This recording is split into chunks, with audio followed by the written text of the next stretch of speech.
안녕하세요. 저는 경기도 고양시에 살고 있고 엄마가 된 지 1년 차가 된 30대 여자입니다. 하루가 다르게 무럭무럭 자라고 있는 잘생긴 아들의 모습을 눈앞에서 보고 있는데도 아직까지 실감이 나지 않고 있어요.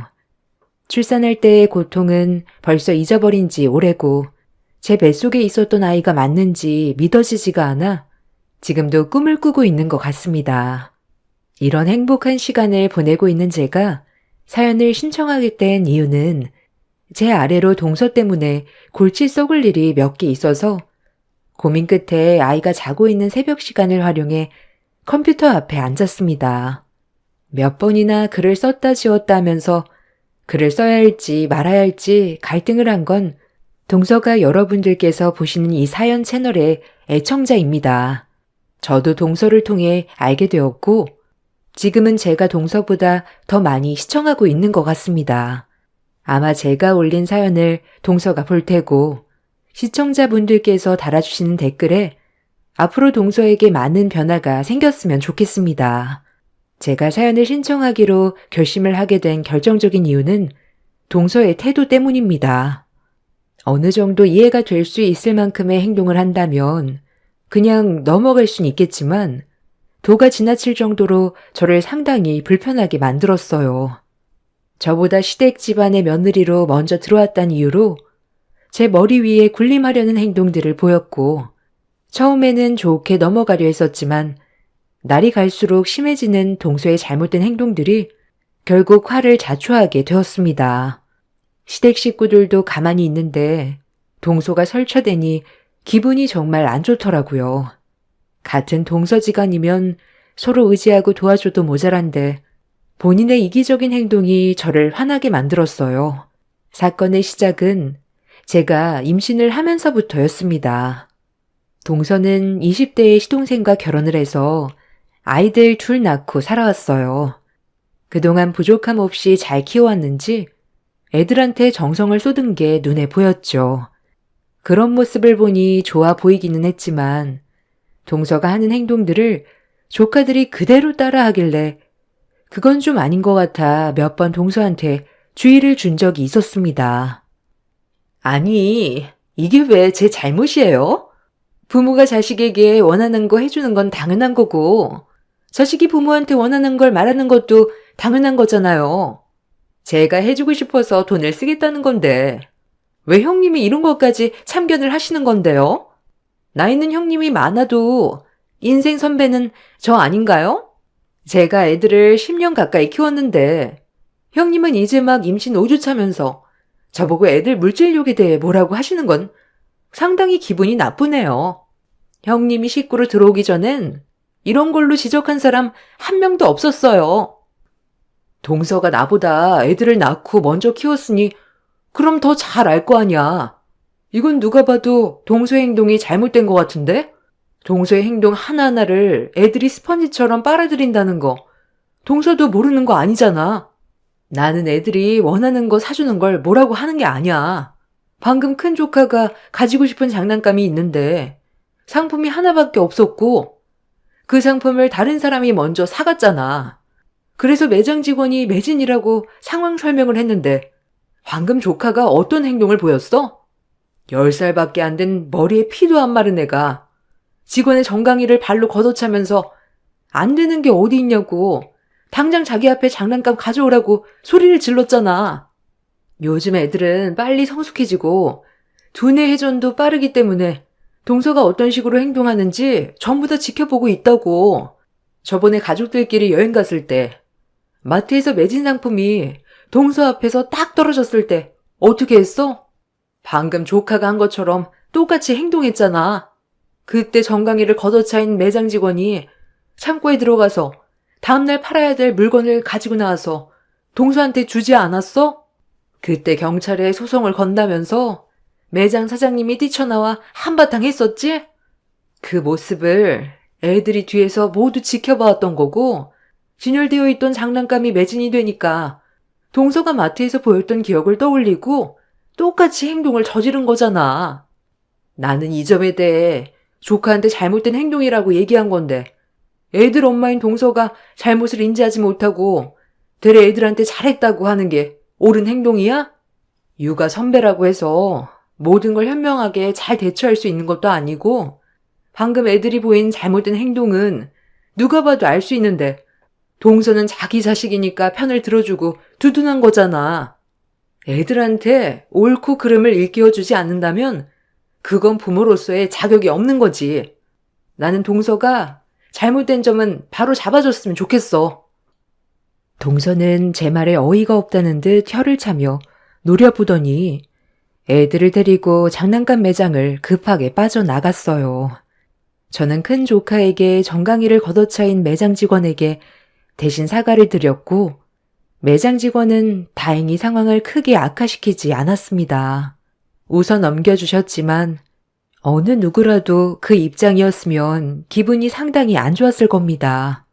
그때가 남편과 결혼한 지 2년차 되는 날이었는데 매번 동서의 개념 없는 행동을 지켜보고 있던 저는 기분이 별로 안 좋았어요. 시부모님한테는 찍소리도 못하면서 동서가 손님으로 대우받는 위치에 있을 때면 항상 심기가 불편할 정도로 일하는 직원들을 함부로 대했습니다. 이런 동서의 모습을 저만 문제 삼은 건 아니었어요. 가족들 모두 잘못된 행동에 대해 지적을 했었지만 동서의 성격이 쉽게 고쳐지는 건 아니었습니다. 그러다 보니 불안은 점점 커졌고 동서와도 거리를 두게 되더라고요. 동서랑 저희 집이 걸어서 5분 거리인데 처음에는 자주 만나 아침도 같이 먹고 카페에서 차도 마시면서 좋게 지내보려 했었지만 앞서 설명드렸던 동서의 행동이 점점 거리를 두게 만들었습니다. 본인도 제가 가까이 하지 않는다는 걸 느끼고 있었는지 먼저 연락은 하지 않았어요. 그렇게 시댁 모임이 있을 때 말고는 개인적으로 동서와의 만남은 더 이상 하지 않았습니다. 임신 중에 스트레스도 몸에 안 좋기 때문에 최대한 마음을 편하게 가지려 했었는데 어느 날 갑자기 동서가 아침 일찍 저희 집 초인종을 눌렀어요. 아침부터 동서의 얼굴을 별로 보고 싶지 않았었는데 쉬지 않고 초인종을 눌러대면서 집에 있는 거 다 안다며 현관문을 빨리 열어달라길래 어쩔 수 없이 문을 열어주었네요. 형님, 요즘 저한테 왜 그래요? 계속 피하고 있잖아요. 지난주에 아버님 댁에서 저한테 한마디도 안 했던 거 아세요? 그때 일 때문에 그런 거예요? 장난감 매장에서 제 큰애가 매장 직원 정강이 걷어찼는데 사과도 안 하고 가서 그런 거예요? 그때는 제 입장에 대해서도 충분히 설명드렸잖아요. 솔직하게 말할게. 동서랑 다니면 내가 정신적으로 너무 힘이 들어서 그래. 같이 외출하면 꼭 문제가 생기잖아. 동서 입장에서 잘못을 하지 않았다고 하는데 내가 무슨 말을 더 하겠어. 사람마다 성격이 다르고 생각하는 것도 다른데. 그리고 나 지금 임신 중이잖아. 최대한 심적 안정을 취해야 되는데 요즘 들어 너무 스트레스를 받아서 많이 힘든 상태야. 그리고 당분간 혼자 있는 시간을 가지고 싶어. 동서랑 같이 외출한 순간부터 집에 들어오기 전까지 긴장의 연속이거든. 내가 동서를 뭐라고 하려는 게 아니라 좀 더 잘 지내고 싶고 앞으로 조카들이 손가락질 받지 않게 하고 싶어서 얘기해 준 것뿐이야. 입장을 바꿔놓고 생각을 해봐. 동서가 매장에서 일을 하는데 동서처럼 똑같은 성격의 손님이 들어와서 정강이 걷어차고 갑질하면 기분이 좋겠어? 제가 장사할 것도 아닌데 그럴 리는 손톱만큼도 없을 거예요.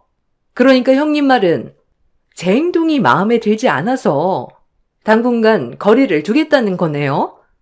사람마다 각자의 개성이 있고 성향이 다른데 형님 의견만 내세우면서 저에게 잘못이 있다고 얘기하는 건 정말 모순인 것 같네요.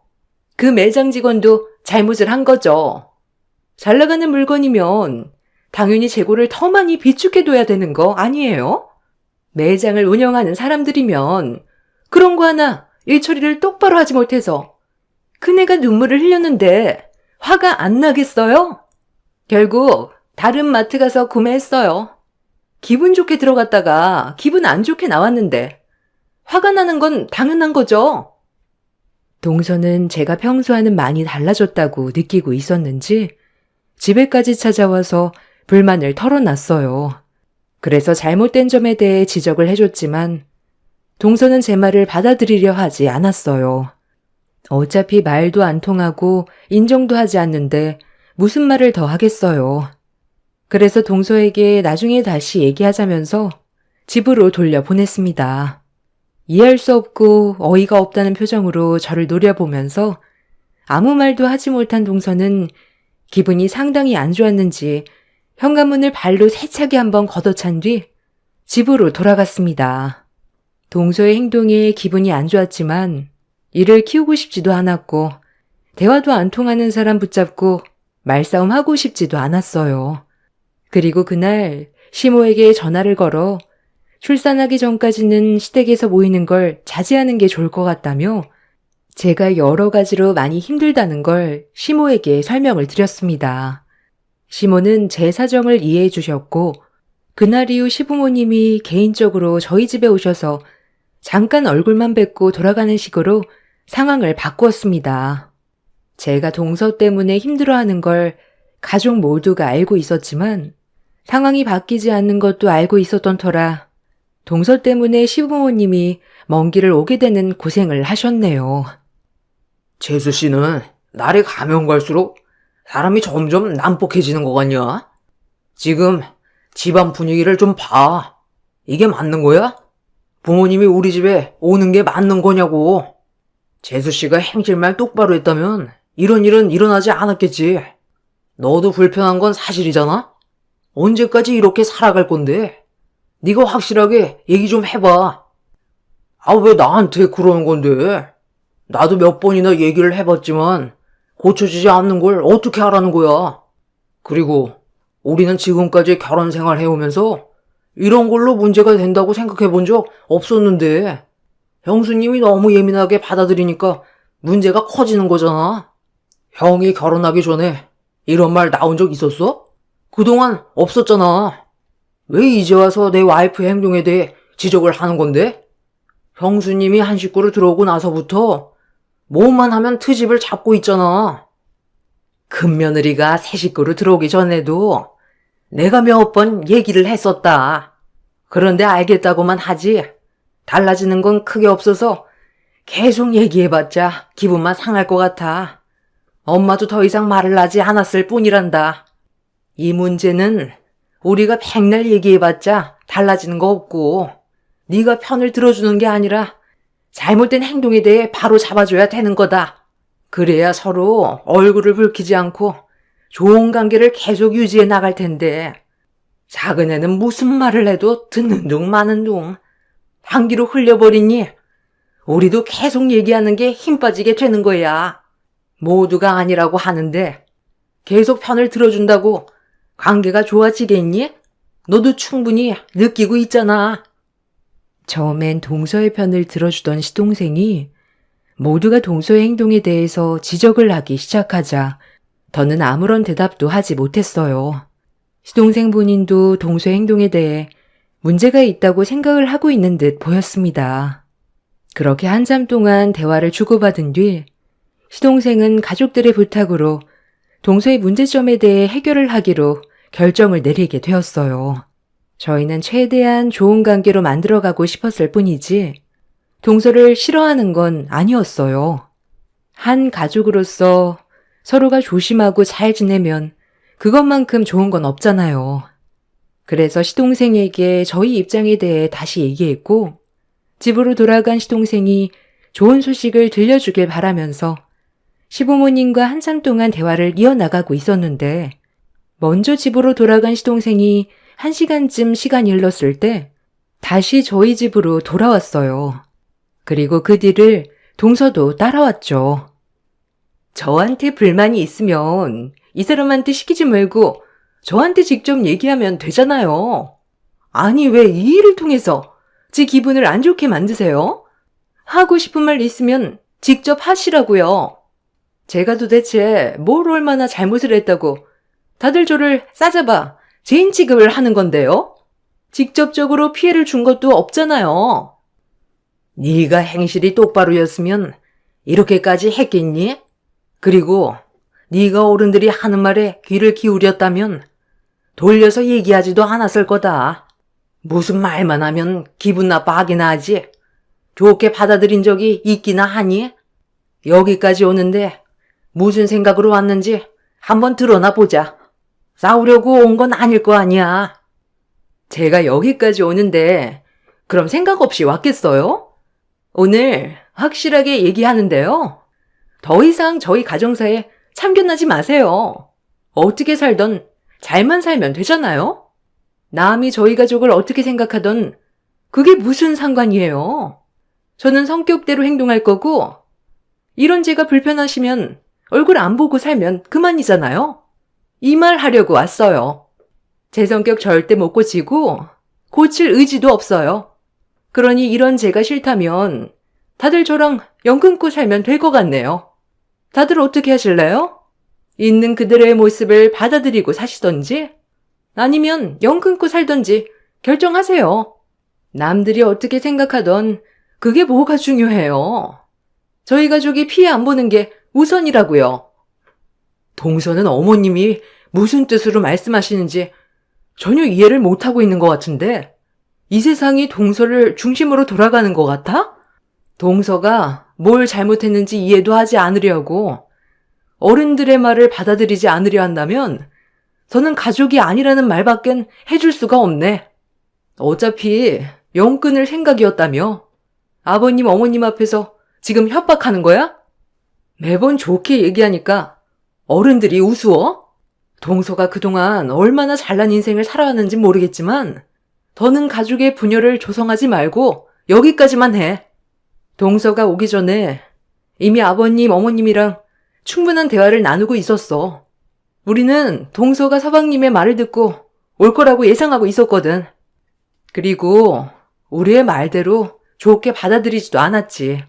만약 서방님과 같이 왔을 때 앞으로 가족들의 얼굴에 먹칠하지 않고 행실을 똑바로 하겠다고 했으면 좋게 받아주려고 했는데 어쩜 조금의 예상도 빗나가지 않아? 동서 말대로 우리도 한계고 전 한 가족으로 받아들이기 힘드니까 오늘 이 시간 이후로 연 끊는 걸로 하자. 원하던 대로 해주니까 마음이 편하지? 앞으로 아버님 어머님이랑 우리 가족 신경 쓰지 말고 동서 가족 잘 지키면서 행복하게 살길 바래. 뭐라고요? 아, 여보, 방금 형님 하는 얘기 들었지? 우리 집안을 아주 휘어잡으려고 한다니까? 내가 저래서 형님을 싫어하는 거야. 본인이 되게 잘난 줄 안다니까? 누구는 무서워서 연 못 끊을 줄 알아요? 저희도 이미 오면서 조금이라도 대화가 통하지 않는다면 다시는 얼굴 안 보기로 이미 결정 내리고 왔어요. 시동생은 동서에게 좋게 풀자고 대화를 하러 간 게 아니라 불만만 가득 쌓인 상태로 들어온 거였어요. 어느 정도 예상은 하고 있었지만 조금도 빗나가지 않았던 동서의 행동과 시동생의 무책임한 모습에 실망을 많이 하게 된 가족들은 더는 얼굴을 보고 싶어 하지 않았습니다. 특히 시부모님께서 개념 없는 동서에게 화가 많이 나셨는지 꼴도 보기 싫다며 당장 나가라고 언성을 높이셨어요. 그렇게 좋게 풀어갈 수 있을 줄 알았던 가족관계에는 균열이 생겼고 그날 이후 더 이상 동서내외의 얼굴은 볼 수 없었고 연락 또한 오지 않았습니다. 차라리 잘 됐다 싶었어요.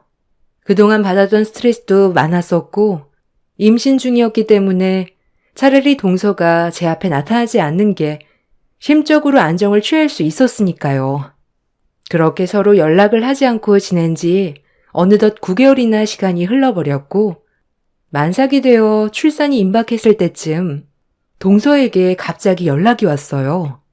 9개월 동안 단 한 번도 전화 한 통 없었고 집에서 5분 거리에 있는데도 얼굴도 마주친 적 없었는데 갑자기 전화가 왔길래 고민 끝에 동서의 전화를 받아보게 되었습니다. 9개월 만에 전화를 했다는 건 안 좋은 일이 생겼을 확률이 높았기 때문에 연락은 안 하고 지냈었지만 전화가 온 걸 받지 않았다가 저에게 괜히 화살이 돌아오는 걸 원치 않았어요. 그렇게 오래간만에 동서와 통화를 하게 되었죠. 9개월 동안 연락 한 통 없이 잘 지냈으면서 갑자기 전화한 이유가 뭐야? 중요한 일 아니면 길게 통하고 싶지 않은데 쓸데없는 말 할 거면 그만 끊고. 형님, 제가 지금 도움받을 사람이 형님밖에 없어서 어쩔 수 없이 급하게 전화를 할 수밖에 없었어요. 잠깐 저 좀 도와줄 수 있어요? 제가 지금 잠깐 나갔다 와야 되는데 애들 때문에 나가질 못하고 있거든요. 시간이 별로 없어서 그런데 잠깐만 와주면 안 될까요? 애들이 감기가 걸렸는지 열도 좀 나길래 일단 급하게 혈제도 먹였거든요. 괜찮으시면 병원에도 좀 데려다 주세요. 오죽했으면 형님한테 전화를 했겠어요. 지금 도움받을 곳이 형님밖에 없어서 그래요. 부탁드릴게요. 아니, 애들이 아프다는데 어디를 가겠다는 거야? 그렇게 중요한 일이면 서방님한테 애 좀 봐달라고 하면 되잖아. 오늘 주말이라 서방님 쉴 거 아니야. 그이가 요즘 회사 일이 많아서 오늘도 출근했어요. 늦게까지 야근한다는데 제가 동네에 아는 사람이 많지가 않잖아요. 그리고 부탁하는 건 다른 사람보다 형님이 날 것 같아서 전화드린 거니까 최대한 빨리 와주세요. 저 지금 시간이 많지가 않거든요. 지금 놓치면 또 언제 기회가 올지 몰라서 그래요. 정확한 얘기는 해주지 않고 일방적으로 본인 할 말만 하고 전화를 끊어버린 동서가 많이 급해 보였던 저는 어쩔 수 없이 집을 나설 수밖에 없었습니다. 가는 김에 그래도 가족이라고 동서 생각해서 시댁에서 시부모님과 함께 김장을 했던 김장김치 한 통을 들고 동서 집으로 향했어요. 만삭이었지만 거리가 가까워서 크게 무리하지 않고 동서 집에 도착할 수가 있었습니다. 초인종을 누르니 동서가 저를 많이 기다렸는지 급하게 문을 열어주더라고요.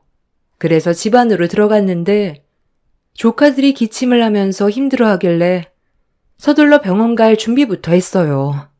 그런데 동서가 주방 테이블에 올려져 있던 김장김치를 보더니 저에게 한마디 툭 던졌네요. 어머, 김장김치 했어요? 아니, 이런 거 안 가져와도 되는데. 그래도 준 거니까 잘 먹을게요. 저 지금 나가봐야 하니까 형님이 애들 병원 데려다 주고 잠깐 집에서 애들 좀 돌봐주세요. 아, 그리고 방금 가져온 김치 어머님 댁에서 한 거죠. 그거 애들 배고프다고 하면 주지 마세요. 매년마다 느끼는 거지만 그 김치 진짜 별로예요. 제 입맛에 너무 안 맞고 영양가도 별로 없어 보여서 집에 가지고 들어오면 바로 음식물 쓰레기통으로 직행이거든요. 저는 사 먹는 김치가 훨씬 더 맛있더라고요. 이런 건 애들 주기도 무서워요, 형님. 어머님 댁에서 만든 김장김치가 위생에도 별로 안 좋잖아요. 깨끗한 환경도 아닌 시골 촌동네인데 어떻게 믿고 먹어요? 절대로 그 김치 애들 먹이지 마세요. 그리고 이거 10,000원 받으세요. 잠깐 다녀오는 거니까 그 시간 동안 돌봐주는 값이에요. 이 정도면 충분하죠? 동서, 지금 나를 어떻게 보고 이깟 10,000원을 내 앞에 내미는 거야? 이 김치 어머님이 누구 생각하면서 만든 건 줄 알아? 동서랑 서방님 생각나서 따로 포장을 해놓은 거라고. 만약에 내가 동서네 집에 들리게 되면 따로 건네주라고 어머님이 특별히 신경을 써서 만들어줬는데 쓰레기통에 전부 다 처박았다고? 동서 정말 간이 배 밖으로 나왔구나. 9개월 동안 서로 연락 안 하면서 지낸 동안 그래도 꽤 후회하고 있을 줄 알았는데 전혀 아니네. 지금 어디 가는지 나한테 솔직하게 얘기해. 안 그러면 나 그냥 집으로 돌아갈 거니까 당장 얘기하라고. 뭔데 애들까지 팽개치고 집을 뛰쳐나가려는 건데. 아우 정말. 얼마 시간 안 남았는데 계속 붙잡을 거예요? 이러다 저만 또 놓치게 된다고요. 오늘 특별 한정판으로 명품 매장에서 물건이 들어올 예정이에요. 몇 개 들어오지 않기 때문에 경쟁에서 이기려면 일찍 가서 줄을 서야 된다고요. 일단 다녀와서 설명해 드릴 테니 애들 좀 봐주세요. 부탁할게요. 동서가 급하게 신발을 신고 집 밖으로 뛰쳐나가려는 순간 저는 동서의 뒷 목덜미를 잡아 끌었습니다. 배 아파 낳은 자식들보다 명품 가방이 우선이라고 생각하는 동서의 행동에 저는 화가 치밀었고 나가지 못하게 붙잡았어요. 제가 동서 집에 있을 이유가 완전히 사라져버린 상태였습니다. 동서는 한 번이면 된다고 잠깐 시간을 빌려달라고 했지만 저는 끝까지 동서를 보내주지 않았습니다. 동서는 저에게 벗어나려고 몸을 밀쳤지만 강하게 밀지는 않았어요. 제가 만삭에 곧 출산 예정이라 동서도 조심하는 데 보였는데 시계를 슬쩍 보는 순간 조금의 망설임도 없이 저를 강하게 밀쳐버렸고 그대로 주저앉아 버렸습니다. 동서는 한정판으로 나온 명품 가방을 못 사면 전부 제 탓이라고 화를 낸 뒤 곧장 밖으로 나갔어요. 그런데 짧은 비명소리와 함께 동서가 그대로 뒤로 넘어져 버렸습니다. 남편이 문 앞에 서 있었고 동서가 급히 나가려다가 저희 남편과 부딪히게 된 거였죠. 제가 넘어져 있는 모습을 보게 된 남편은 무서운 얼굴로 변해서는 동서를 노려봤고 동서는 잠깐이면 된다고 남편까지 밀치면서 밖으로 나가려 하길래 남편은 동서의 팔을 잡아 집 안으로 강하게 밀어 넣었습니다. 그리고 그 장면을 시동생이 보게 되었는데 남편의 양 어깨를 밀치더니 넘어진 동서를 조심히 일으켜 세웠고 남편에게 입에 담지 못할 말을 퍼부어 댔네요. 원래 오늘 일을 늦게까지 해야 되는데 애들 몸이 안 좋아서 회사의 사정을 얘기하고 왔는데 지금 하준 엄마한테 뭐 하는 짓이야? 형이 뭔데 내 와이프를 밀쳐? 여보, 나 지금 빨리 백화점에 가봐야 되거든? 애들 좀 봐줘. 이러다 오늘 한정판으로 나온 명품 가방 살 수 없을지도 모른다고. 애들 병원부터 데리고 가. 지금 애들 몸이 안 좋은데 그깟 명품 가방이 먼저야? 이러려고 나를 부른 거였어? 한정판으로 나온 명품 가방을 사려고 만삭인 나를 부른 거였냐고. 그것도 모자라 곧 출산 예정인 나를 밀쳐? 너 완전 제정신이 아니구나. 서방님은 저런 동서가 어디가 좋길래 이런 한심한 삶을 사는 거예요. 정말 대책 없네요. 여태까지 잘 살아왔거든요. 형수님이 상관할 바는 아닌 것 같은데요. 저번에도 이 문제에 대해 말하지 않았나요? 그만 나가주시죠. 너 지금 너희 형수한테 그게 무슨 말버릇이야? 재수씨, 다시 한번 말하는데 방금 한 행동에 대해 똑바로 처신하지 않고 간다면 좋게 넘어가지 않을 겁니다. 아휴, 그러시던지요. 저는 지금 명품 가방이 더 급하거든요. 여보, 아주버님이 비켜주지 않는데 어떻게 좀 해봐. 나 정말 급하다니까? 아, 빨리 좀 비켜요, 정말. 너희들이 뭐가 무서운지 전혀 모르는구나. 내가 그동안 정말 참고 또 참았는데 도저히 안 되겠네. 다른 건 다 참아왔는데 임신한 내 와이프 넘어뜨리고 개념 없이 행동한 너희들 절대로 용서할 수 없을 것 같다. 여보세요? 네, 아버지 저예요. 지금 동생 집에 왔는데요. 급하게 좀 와주셔야 될 것 같아서요. 형, 지금 뭐 하는 거야?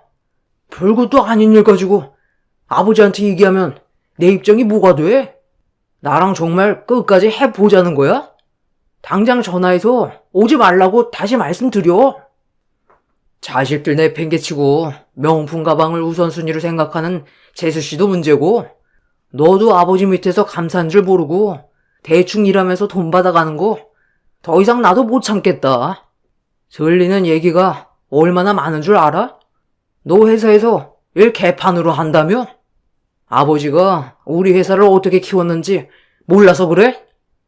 자식이면 당연히 누려야 될 권리 아니야? 나는 할 만큼 하고 타당하게 돈을 받는 것 뿐이라고. 그리고 어차피 회사에서는 형을 인정하지. 나는 거들떠도 안 보잖아. 어차피 수명인간 취급하고 있는데 열심히 다녀봤자 뭐해? 매달 들어오는 돈으로 인생 즐기면서 살면 되는 거지. 남편과 시동생은 시부 밑에서 일을 하고 있어요. 회사 규모가 좀 큰 편인데 서로 다른 지역에서 일을 하고 있습니다. 그러다 보니 서로 얼굴을 마주치게 될 일이 거의 없지만 남편은 그동안 시동생의 근무 태도에 대해 보고를 받고 있었어요. 연을 끊겠다고 난리를 친 이후 시동생은 시부 회사 일을 적극적으로 하지 않았고 뒤처리는 전부 회사에 남아있는 직원들 몫이었습니다. 시동생이 소속되어 있는 곳에서 시동생보다 직책이 높은 위치에 있는 직원들이 꽤 있었지만 아무도 시동생을 건들지 못했었어요. 그 이유는 시동생이 뒷배경에 시부가 버티고 계셨기 때문이죠. 시동생은 그걸 이용해 회사의 출근 도장만 찍고 그날의 기분에 따라 회사에서 빨리 나오거나 정시에 퇴근하거나 자기 하고 싶은 대로 하고 다녔습니다. 그러다 보니 남편이 화가 많이 난 상태였는데 시부가 힘들게 일궈온 회사에서 제대로 일을 하지 않고 매달 받는 돈으로 명품이나 사며 수준에 안 맞는 사치를 부리는 시동생과 동서의 모습에 실망을 많이 하게 된 남편은 시부에게 전화를 걸었고 걷잡을 수 없는 폭풍이 휘몰아쳤습니다. 남편은 시동생과 동서를 상대로 몸싸움을 벌였고 얼마 뒤 시부가 시동생 집에 도착하는 순간 모든 판도는 순식간에 뒤집어져 버렸습니다. 시부는 남편에게서 모든 상황들을 전달받게 되자 표정은 점점 어두워졌고 시부의 입에서 나온 한마디는 시동생의 퇴사철이었고 동서와 시동생은 사색이 된 얼굴로 말도 안 된다면서 인정할 수 없다고 시부에게 화를 냈습니다. 하지만 시부는 더 이상 아무 말도 하지 않은 채 집 밖으로 나가셨어요. 동서는 시부를 붙잡으려 했지만 남편이 중간에서 가로막자 동서가 자기의 앞길을 막았다고 남편의 얼굴에 손을 올렸습니다. 찰싹 소리가 집안에 울려 퍼지는 순간 저는 두 눈이 돌아버려 동서의 양뺨에 손을 올린 뒤 머리채를 잡아 사정없이 흔들어 젖혀 버렸습니다. 동서는 분노한 저를 당해내지 못하고 결국 저희 부부 앞에 무릎을 꿇게 되었네요. 동서의 집안이 잘난 것도 아니고 시동생을 만나서 그동안 사치를 즐겨놓고선 본인이 뭐라도 되는 것 마냥 행동하는 그런 모습들이 저희 가족은 더 이상 봐주고 싶지가 않았어요. 그날 이후 동서와 시동생은 시댁에 와서 대문 앞에 무릎 꿇고 손이 발이 되도록 빌었지만 가족들 모두 동서의 회를 받아주지 않았습니다. 지금까지 살아오면서 감사한 줄 모르고 시부의 등 뒤에서 자기 잘난 맛에 산 동서의 회는 1년이 지난 지금까지 받아주지 않고 있는 중입니다. 현재 시동생과 동서는 먹고 살기 위해 맞벌이를 하면서 입에 겨우 풀칠을 하고 있는 중이에요.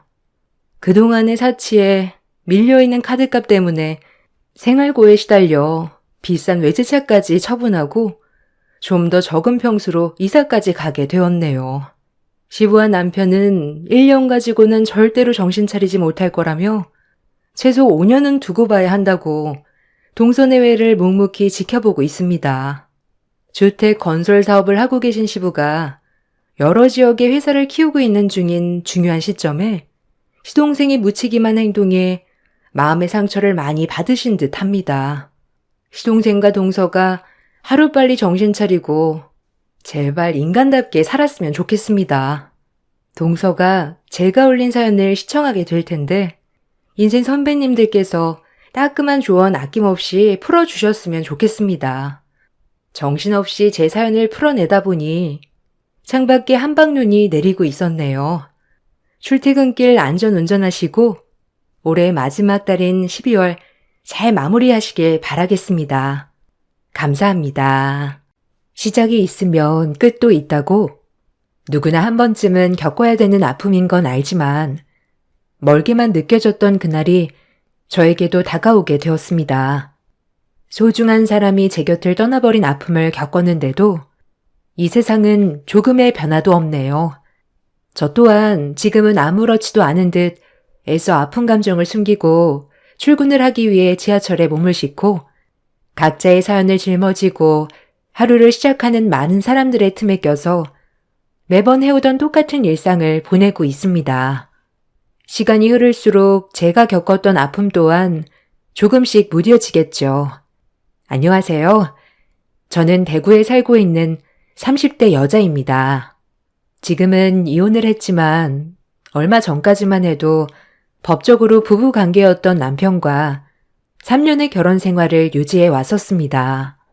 한없이 착해 빠진 모습에 반해 결혼을 선택했었고 함께 살아오면서도 제가 남편을 선택한 거에 대해 조금도 후회한 적이 없었죠. 그런데 평탄할 것만 같았던 제 삶에 갑작스러운 변화가 찾아오게 된 건 엄마의 건강이 악화되면서부터였어요. 언제부터인가 음식을 먹을 때마다 소화도 잘 안 되시고 입맛도 없으신지 끼니를 거르시게 되는 일이 많아지셔서 신경이 쓰이기 시작했는데 엄마가 나이가 들면서 운동 부족으로 인해 찾아온 우울증 비슷한 증상 같다며 그때부터 산에 오르기 시작하셨습니다. 적지 않은 나이셔서 최대한 무리가 되지 않는 선에서 엄마가 건강관리만 잘하신다면 크게 문제가 되지 않을 것 같아 저도 적극적으로 추천을 했었어요. 그런데 운동을 시작하셨던 엄마를 볼 때마다 체중이 눈에 띄게 빠지는 것 같아 뭔가 좀 이상함을 느껴서 몸에 문제가 생긴 것 같은 불안함이 엄습해 왔었습니다. 산을 자주 다니시기는 했지만 운동량에 비해 급격하게 빠지는 체중은 저에게 불안함을 느끼게 만들었어요. 엄마는 운동을 하면서부터 조금씩 괜찮아지고 있는 것 같다고 했지만 제가 봤을 때 더 악화가 되어가고 있는 것 같아 병원에 가지 않겠다는 엄마를 모시고 강제로 정밀 건강검진을 시작했어요.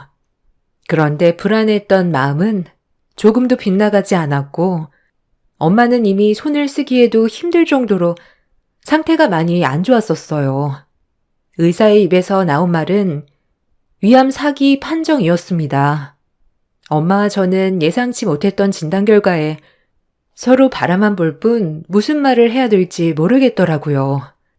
저는 담당 의사에게 치료를 받으면 좋아질 수 있냐고 물어봤지만 의사는 좀 더 정밀한 검사가 필요하겠지만 이미 암세포가 다른 곳에 전이가 됐을 가능성이 클 것 같다면서 말을 아끼셨어요. 병원에서는 상황이 더 악화가 되기 전에 적극적인 항암 치료를 권장했지만 엄마는 의사에게 주어진 시간이 얼마나 되는지를 물어봤어요. 의사는 아주 희망이 없는 것도 아니고 모든 상황은 엄마의 의지에 따라 생명이 연장될 수도 단축될 수도 있는 거라면서 항암 치료를 받지 않는다면 그래야 1년 이내로 보셨습니다. 반대로 항암 치료를 받는다면 암세포가 자라는 걸 어느 정도 억제할 수가 있기 때문에 1년 이상 더 나아가 기적까지도 볼 수 있기 때문에 절대로 희망의 끈을 놓으면 안 된다고 엄마에게 치료를 적극 권장했어요.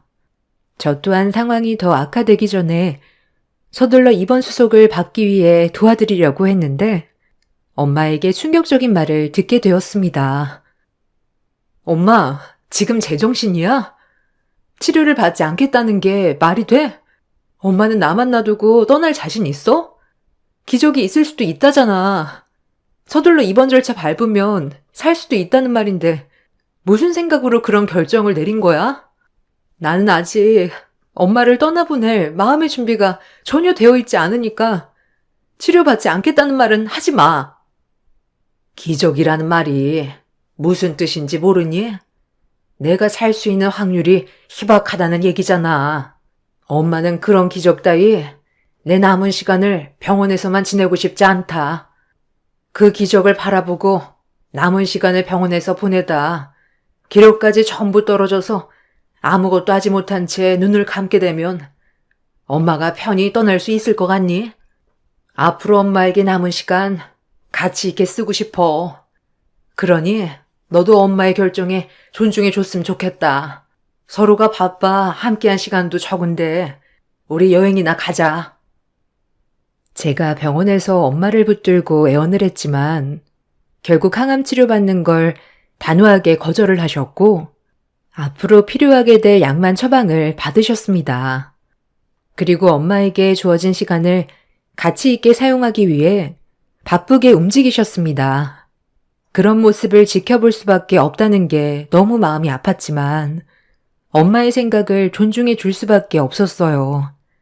그리고 이런 안 좋은 상황을 남편과 시댁 식구들이 듣게 됐는데 계속해서 제 심기를 자극시키는 말들로 저를 불편하게 만들었어요. 이번에 사돈이랑 일주일 정도 여행 가기로 했다면서 정말 항암 치료를 받지 않겠다니? 아예 마음을 정리했나 보구나. 사람은 누구나 때가 되면 떠난다곤 하지만 막상 사돈에게 주어진 시간이 얼마 남지 않았다고 하니 내 마음도 참 씁쓸하구만. 나도 나중에 사돈의 길을 따라갈 걸 생각하니 나도 주어진 시간을 가치 있게 보내야 될 것 같더라. 그런데 현실은 하고 싶은 대로 하면서 살 수 없다는 게 문제지. 생각만 가지고 있지. 실행을 옮기기에는 결정적으로 돈의 속박에서 벗어날 수가 없잖니. 사돈께서는 사돈 어른이 남기고 가신 재산이 있으니 그런 걱정은 안 해도 되니 얼마나 마음이 편하겠어? 눈 감을 때까지 모아놓은 재산 다 쓰고 떠나지도 못할 정도로 많이 있잖아.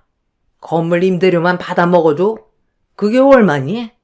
그 건물의 가치가 90억 정도 된다더만. 그거 처분해서 남은 시간 하고 싶은 거 하면서 살면 눈 감아도 후회는 없을 것 같네. 어차피 그 재산 너한테 전부 다 떨어질 텐데 술만큼만 빼고 나머지는 하루빨리 넘겨주면 참 좋겠다. 우리도 사돈 덕 좀 보면서 살아도 되잖니? 가족 좋다는 게 뭐니? 아마 사돈이 떠나기 전에 우리한테 뭐 좀 남겨주고 가겠지? 아, 엄마. 이 사람이 지금 정신적으로 얼마나 힘든 시간을 보내고 있는지 알면서 왜 그런 말을 하세요? 뭐가 중요한지 모르세요? 아, 제발 생각 좀 하고 말을 해요. 오빠는 왜 엄마한테 큰 소리야? 엄마는 현실적인 대화를 하고 있는 중이잖아. 어찌됐든 새언니한테 그 많은 재산이 남겨지는 건 맞으니까 물어보는 건데 왜 오빠가 예민하게 반응해? 언니, 저희 엄마 말에 기분 나쁜 건 아니죠? 돈 얘기를 안 할 수는 없는 거잖아요. 그 많은 재산 어떻게 할 거예요? 아가씨, 그게 지금 무슨 말이에요? 우리 엄마가 가지고 계신 재산으로 뭘 어떻게 할 거냐니. 내가 그런 것까지 설명을 해줘야 돼요? 아직 오지도 않은 일을 벌써부터 생각을 해야 되냐고. 어머님이 방금 저에게 하신 말은 엄마가 돌아가시면 그 재산 좀 나눠달라는 거잖아요. 남은 인생 돈에 쪼들리지 않고 펑펑 쓰면서 살고 싶다는 말을 하고 싶은 거 아니었어요? 제가 그런 것까지 설명을 해야 돼요? 이런 기분으로 더 이상 얼굴 마주하고 싶지 않으니까 먼저 일어나 볼게요. 엄마에게 주어진 시간이 얼마 남지 않았다는 걸 모두들 알게 되면서부터 얼굴만 보면 돈 얘기밖에 하지 않았어요. 그런 말들을 들었을 때 시댁 집안 사람들은 저희 엄마가 하루빨리 떠나길 바라고 있는 것 같아 보였어요. 남편이 옆에서 편을 들어주긴 했지만 크게 도움이 되지는 않았습니다. 오히려 시댁 가족들과 저와의 관계를 더 안 좋게 만드는 불쏘시개 역할을 한 것 같아 기분이 안 좋았는데 시댁에서 뛰쳐나온 저를 뒤따라온 남편이 저에게 갑자기 화를 내더라고요. 야, 솔직히 우리 가족만 잘못이 있다고 할 순 없잖아. 장모님 건강이 안 좋아져서 돈 얘기가 오고 간 거고 그 많은 재산 어떻게 사용할지 궁금하니까 물어볼 수도 있는 건데 왜 이렇게 예민하게 반응을 하는 거야? 다들 당신 마음 충분히 이해하고 있어. 그만큼 우리 가족도 많은 영향을 받고 있다고.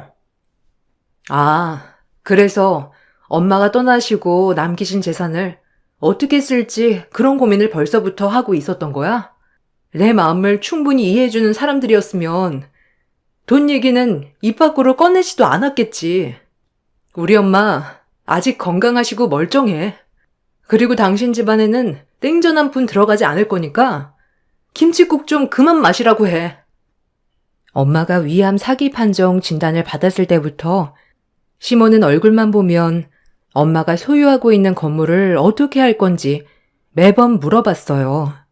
처음에는 그냥 대충 넘겼는데 시간이 지날수록 엄마의 건물을 욕심내고 있는 게 눈에 보였고 신우 또한 시모를 거들면서 저를 불편하게 만들었습니다. 남편의 경우 처음에는 장모님을 많이 걱정해주고 시모와 신우가 저에게 말실수를 했을 때 따끔하게 한마디 했었는데 어느 순간부터는 그냥 형식적인 말들만 반복을 했어요. 화가 커지는 걸 막으려고 귀찮아서 하는 수 없이 마음에도 없는 말투로 저를 걱정하는 척 편을 들어주고 있었죠. 제가 평소에 알던 남편의 모습과는 많이 달라진 모습에 기분이 안 좋았었는데 또다시 엄마의 재산 얘기가 나오면서 참고 참았던 제 감정은 결국 터져버리게 되었고 그날 이후 시댁에는 발길을 끊어버렸습니다. 시모와 신우의 얼굴을 보면 또 엄마의 재산 얘기가 나올 게 뻔하고 나는 듣기 싫은 말을 들어야 하는 그런 상황들이 싫었기 때문에 남편한테 당분간 시댁에 가지 않겠다고 했어요. 시부는 원래 말수가 적긴 했었지만 그래도 말실수를 했으면 한마디 정도는 해줄 법한데 전혀 신경 쓰지도 않고 과일에만 집중하고 계시길래 그런 모습들이 저에게는 너무 서운하게 다가왔어요. 순하고 착한 남편의 모습만 보고 결혼을 했던 3년의 시간이 점점 후회로 다가오기 시작했고 부부 금실에도 결국 금이 가게 되었네요.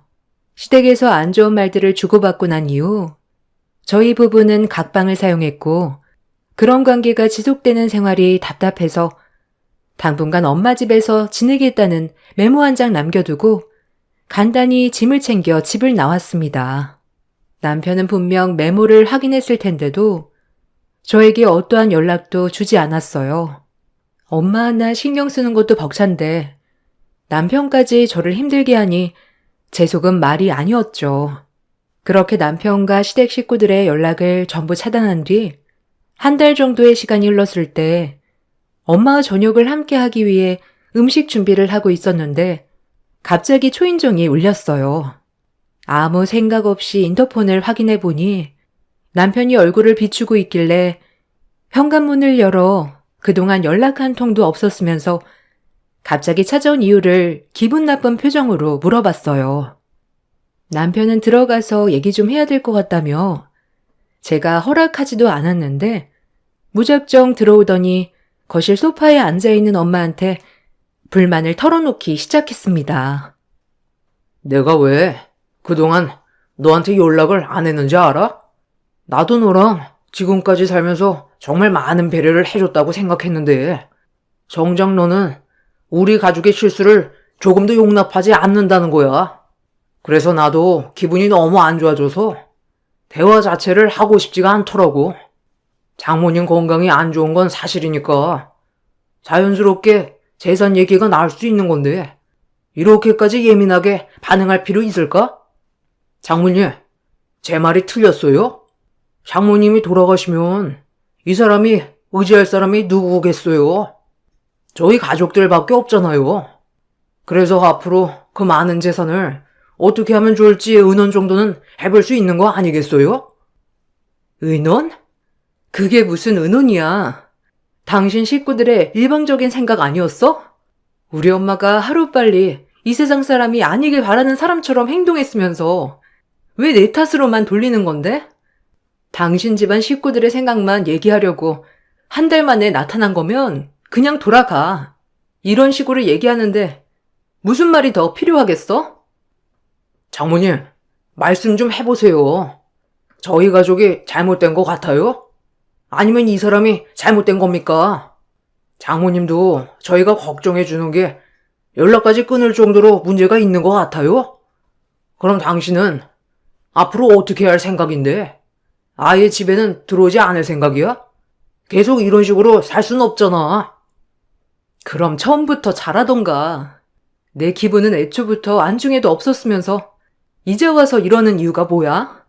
우리 엄마 건강이 어떤지 확인해 보려고 왔니? 남편은 저에게 언제까지 엄마 집에만 있을 거냐고 화를 냈어요. 그 말을 듣고 있던 저 또한 목소리가 계속 높아졌고 점점 상황이 악화되기 시작하자 엄마가 많이 힘들어 하셨어요. 남편과의 대화가 의미가 없을 것 같아 그만 돌아가 달라고 했지만 제 말은 아예 들으려 하지 않았습니다. 평소에 알던 남편과는 많이 달라진 모습이 너무 실망스러웠고 그동안 함께 있던 시간들 또한 후회스러웠어요. 그리고 저희 엄마 앞에서 절대로 해선 안 될 말을 거침없이 뱉었습니다. 장모님은 이 상황에 대해서 어떻게 생각하세요? 치료를 받지 않겠다고 했으면 저절로 정리를 해주시는 게 맞는 거 아니에요? 제가 이 사람과 이혼을 했으면 좋겠어요? 자네는 한 달 만에 찾아와서 병자인 나에게 말을 그렇게밖에 못하는 게야? 그리고 내 재산을 왜 자네 집안에서 탐을 내는 건데?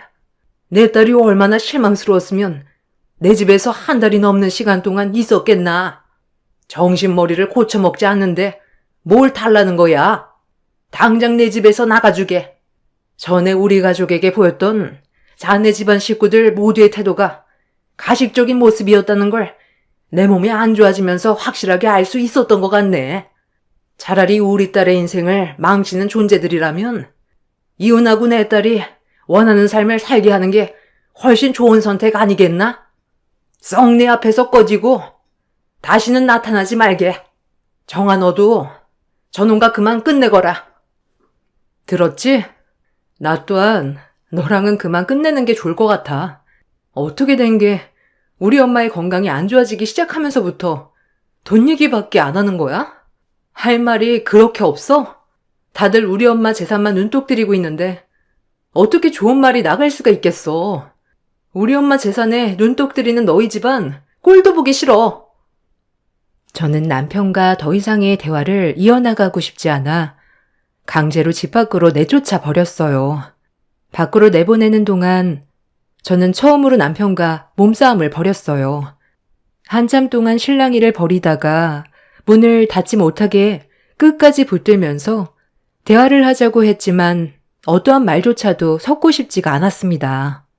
어차피 처음과 끝은 돈 얘기로 끝날 텐데 굳이 쓸데없이 감정 소모하면서 저에게 더 큰 상처가 남겨지는 걸 원하지 않았어요.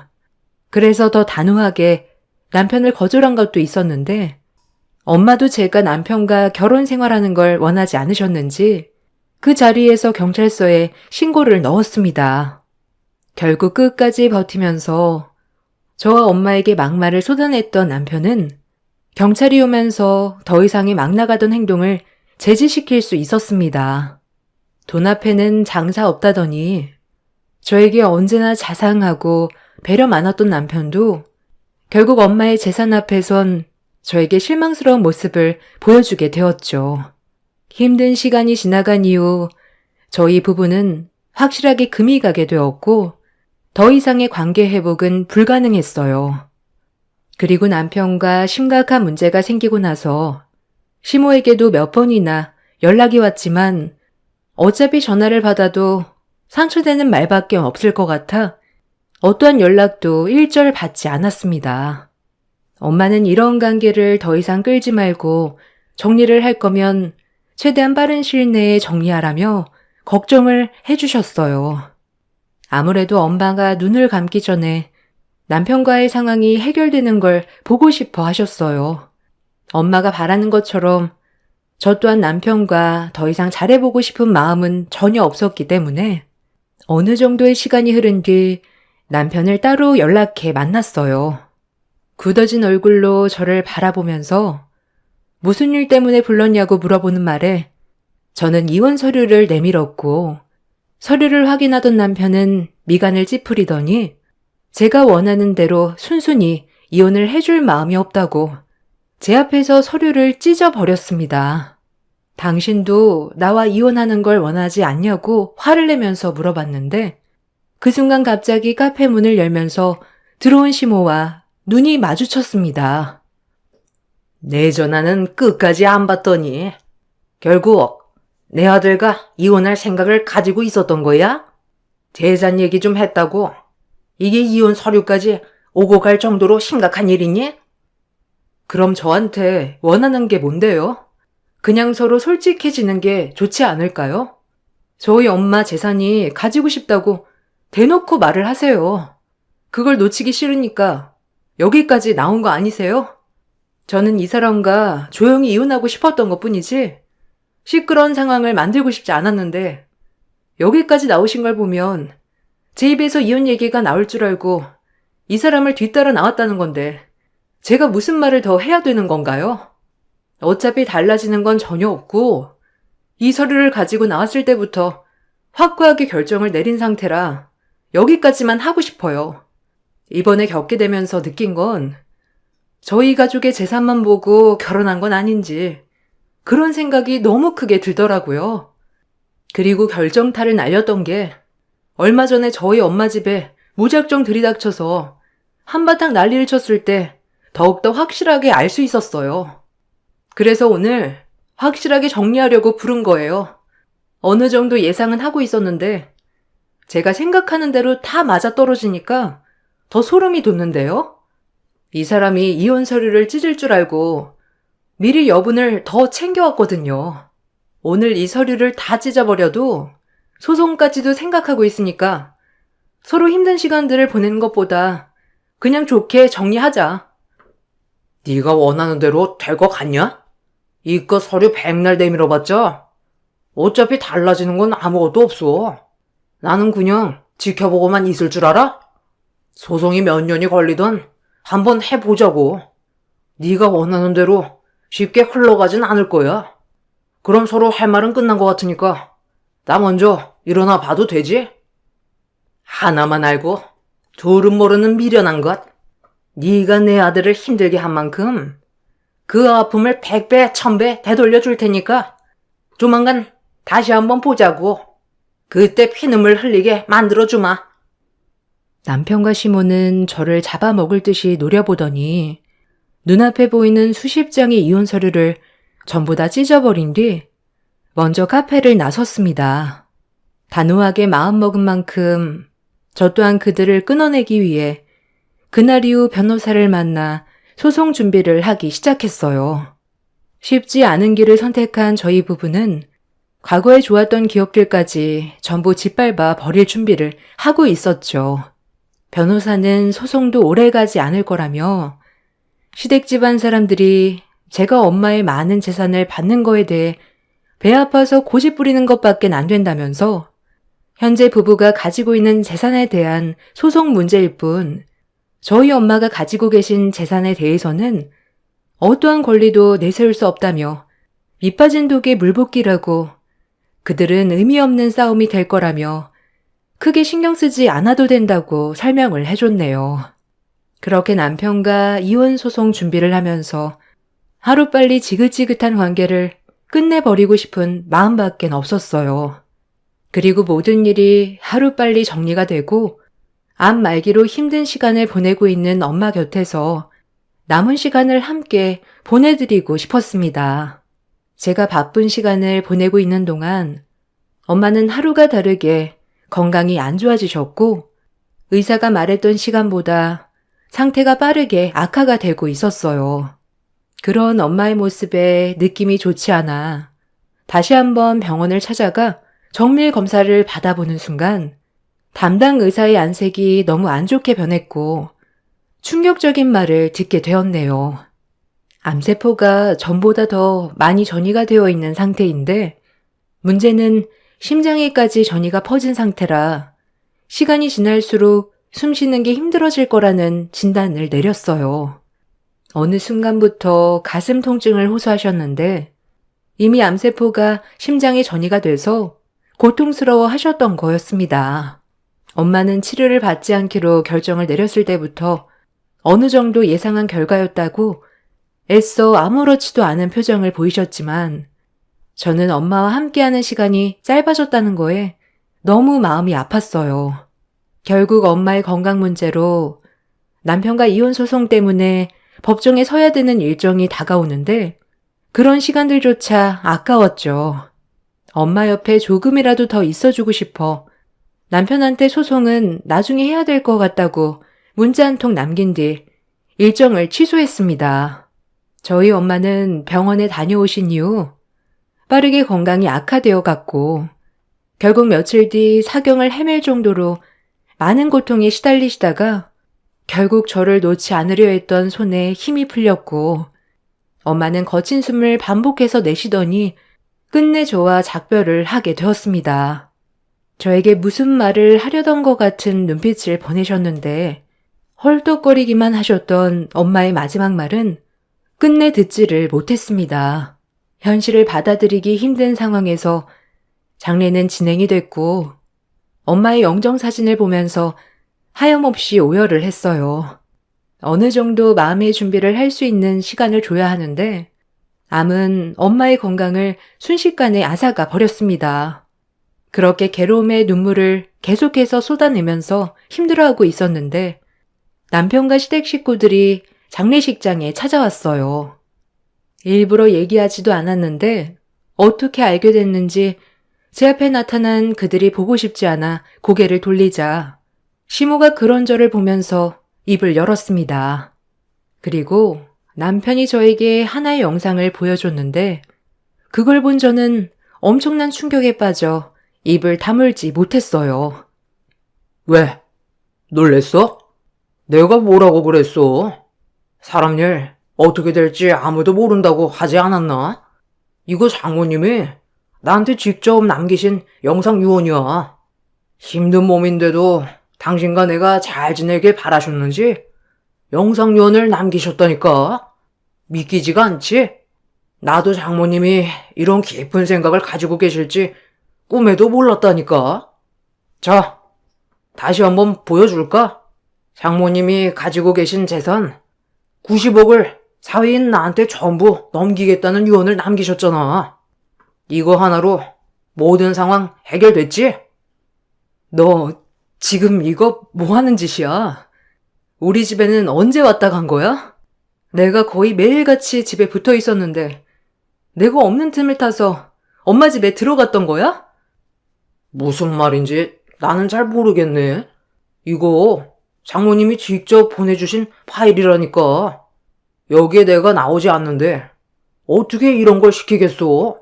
사경을 헤매시는 장모님한테 이런 걸 강요하는 건 정신 나간 놈들이나 하는 짓이라고. 너도 지금의 상황이 많이 당황스러울 텐데 나는 어떻겠냐? 지금 이 상황이 꿈만 같다고. 그러니 처음부터 누가 욕심을 부리래? 네가 최대한 좋게 해결하려 했다면 사돈이 내 아들에게 전 재산을 전부 통째로 주겠다는 유언을 남기진 않았겠지. 니들이 저지른 계획이잖아. 우리 엄마가 나랑 한마디 상의도 없이 행동했을 것 같아? 니들이 그 영상 조작한 거 내가 모를 줄 알아? 당장 이리 내놔. 그거 가져가봤자 아무 소용없어. 어차피 원본은 따로 있거든. 영상 유언이 제일 확실한 거 알지? 너는 법정에서 나한테 지게 되어 있다니까. 남편과 시댁 식구들은 전혀 예상하지 못했던 영상을 보여주었고 그걸 본 저는 입을 다물질 못했어요. 누가 봐도 엄마인데 말도 안 되는 유언을 영상으로 남겨두었다는 게 말이 되지 않았어요. 저는 남편한테 강압적인 영상의 유언은 법적으로 채택이 안 되는 거 모르냐고 화를 냈고 남편과 시댁 식구들은 강압적이 아닌 자의적인 영상이라고 엄마의 장례식장에서 저에게 큰 소리를 쳤어요. 사경을 헤매고 있는 엄마였는데 영상을 힘들게 읽는다는 건 말이 되지가 않았습니다. 그래서 그들에게 엄마의 장례가 끝이 나고 법적 소송이 다시 제기될 때 그 영상에 대해서 조금이라도 개입이 되었거나 문제가 있었다면 절대로 용서하지 않을 거라고 장례식장이 떠나갈 정도로 화를 냈습니다.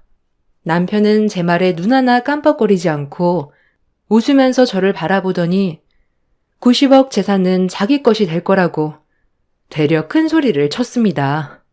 전혀 예상치 못했던 일들을 겪게 된 저는 절망스러웠고 어떻게 돌아가고 있는 건지 너무 혼란스러웠어요. 그렇게 장례식장에 들이닥친 시댁 식구들은 한바탕 엄마의 유언 영상을 가지고 난리를 친 뒤 장례식장을 나갔는데 그때부터 엄마의 장례를 제대로 치를 수가 없었어요. 엄마의 재산 90억을 사위에게 남기겠다는 영상 유언은 자의적이 아닌 강압적이라는 걸 저는 알 수가 있었어요. 제가 없는 틈을 타 남편이 들어와 사경을 헤매고 있는 엄마를 일으켜 억지로 영상을 찍게 만들지 않고서야 이런 일은 절대로 벌어지지 않을 상황이었습니다. 정말 힘들었던 엄마의 장례를 겨우 끝낸 뒤 저는 서둘러 집 주변 CCTV부터 확보를 하기 위해 경찰의 도움을 받은 뒤 집안의 물건들을 정리하고 있는데 엄마가 누워있던 안방 침대에 지쳐있는 몸과 마음을 잠깐 쉬려고 누웠는데 그 순간 제 눈에 무언가 반짝이는 게 눈에 들어왔어요. 책장 틈에 비친 반짝이는 물건에 몸을 일으켜 책 한 권을 빼내는 순간 전선들이 책에 달라붙어 따라 나왔습니다. 순간 온몸에 소름이 돋았고 책을 펼치는 순간 소형 CCTV가 책 안에 들어가 있었어요. 줄을 따라가 확인을 해보니 책장 및 서랍과 연결되어 있었고 그 안에는 실시간으로 녹화가 되고 있었는지 기계가 작동 중이었어요. 떨리는 손으로 CCTV 녹화 중지 버튼을 누른 뒤 외장 하드를 컴퓨터에 연결해 녹화된 영상들을 확인하는 순간 저는 말도 안 되는 충격적인 장면에 눈물이 왈칵 쏟아지고 말았네요. 엄마, 빨리 들어와. 시간 없어. 최대한 서둘러 끝내고 돌아가야 우리 계획대로 진행이 된다고. 나중에 장례식장에서 이 영상을 보여주면 아마 나를 소송 걸려고 주변 CCTV는 다 찾아볼 거야. 그럼 이 유언 영상이 강압적이었다는 걸 알게 될 텐데 그럼 반대로 엄마랑 내가 문제가 생길 수 있잖아. 그래서 조금이라도 틈을 보이면 안 된다니까. 돌다리도 두드려보고 건너야 된다고. 걔 성격이 얼마나 신중하고 조심스러운데 영상 유언 보자마자 자의적이 아니라는 증거를 찾기 위해 눈에 불을 켜고 단서를 찾아내려 노력할 거야. 그래서 내가 중국집 배달부처럼 옷을 입고 헬멧을 쓰고 들어온 거라고. 엄마는 내가 하자는 대로만 하면 되니까 제발 쓸데없는 걱정은 하지 말고 제가 시키는 대로만 하세요. 엄마, 일단 장모님 좀 이렇게 세워봐요. 빨리요.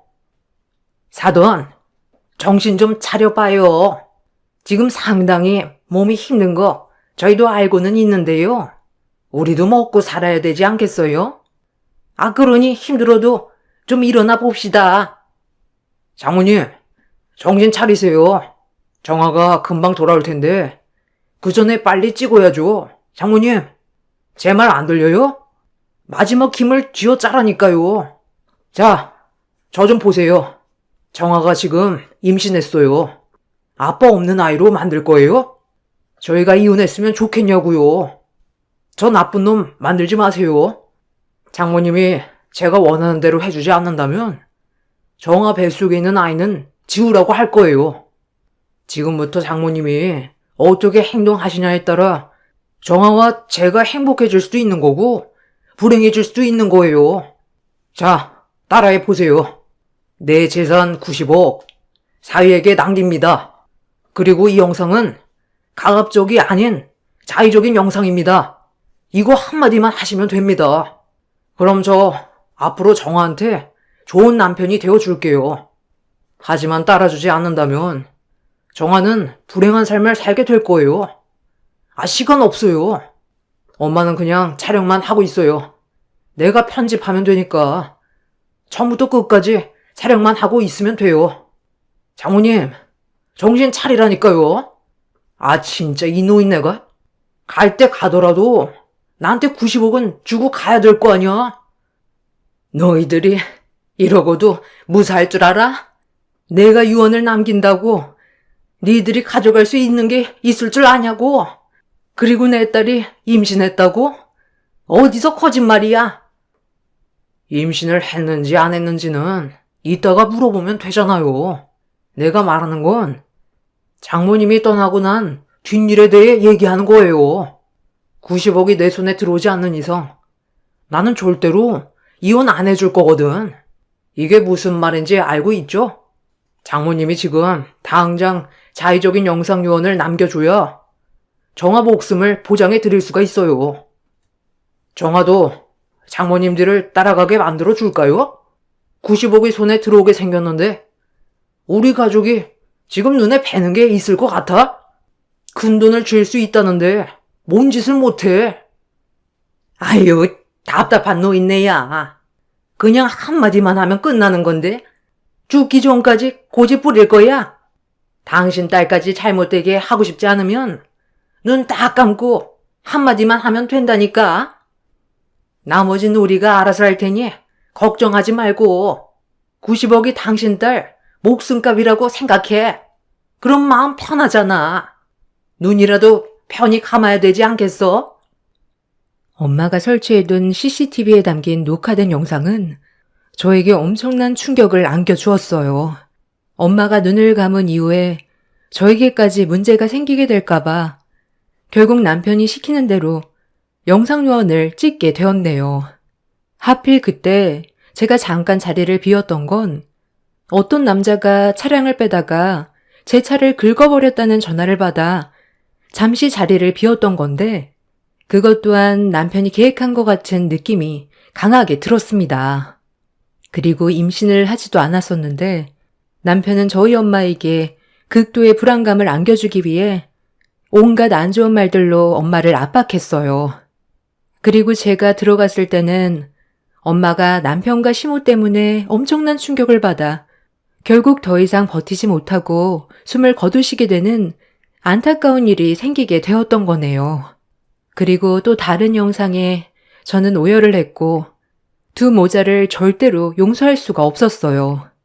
제가 남편과 소송 준비로 변호사를 만나고 정신없을 때 엄마가 남편과 시모가 집 주변을 어슬렁거리는 걸 몇 번 봤었는데 제가 너무 많은 일들을 혼자서 감당할 수 없는 힘든 일들이 겹치다 보니 또 다른 걱정거리를 안겨주고 싶지 않아 지켜보기만 하다가 혹시 모를 상황을 대비해 엄마의 방에 CCTV를 설치해 둔 거라며 두 모자의 수상한 움직임에 무언가 계획이 있는 것 같아 나중에 저에게 도움이 되길 바라는 마음에 안방에다가 CCTV 설치 기사를 불러 도움을 받았던 거였어요. 그리고 엄마의 신중한 행동으로 저는 결정적인 단서를 얻을 수가 있었습니다. 남편과 시모는 정신 차리기도 힘든 엄마를 상대로 무력을 행사했고 엄마는 눈을 감는 순간까지 괴로운 상황들을 이겨내가며 떠나셨던 거였어요. 그때 저에게 무슨 말을 하려다가 못했던 걸 엄마가 떠난 이후에 알 수 있게 된 거였죠. 한참 동안 오열을 했고 저는 곧장 CCTV를 확보하기 위해 노력 중이던 담당 경찰에게 엄마가 녹화해두었던 CCTV를 보여주었고 결국 자신들의 범행으로 인해 경찰들에게 연행이 되었습니다. 제 담당 변호사는 힘겹게 목숨이 붙어있는 환자에게 강압적인 유언의 압박을 강행했고 거기에 더해 물리적인 행동을 저지른 남편과 시모가 병으로 자연사한 게 아닌 외부의 충격으로 인해 단명한 거기 때문에 미필적 고의로 인한 살인으로 법적 적용이 된다면서 무거운 형벌을 받을 수 있다고 했어요.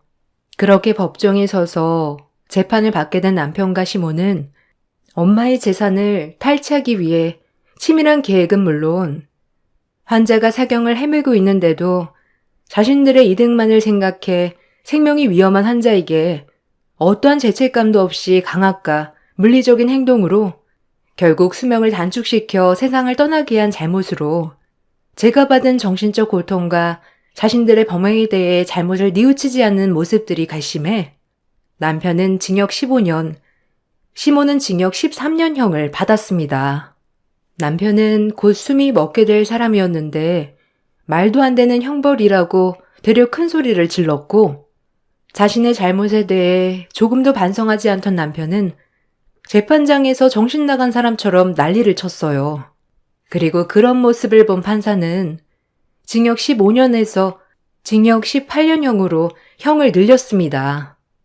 돌이킬 수 없는 결과에 남편은 피를 토할 정도로 오열을 했고 그제야 저에게 용서를 구했지만 저는 엄마와 작별 인사도 제대로 나누지 않고 떠나보내야 했기 때문에 조금의 선처도 해주지 않았어요.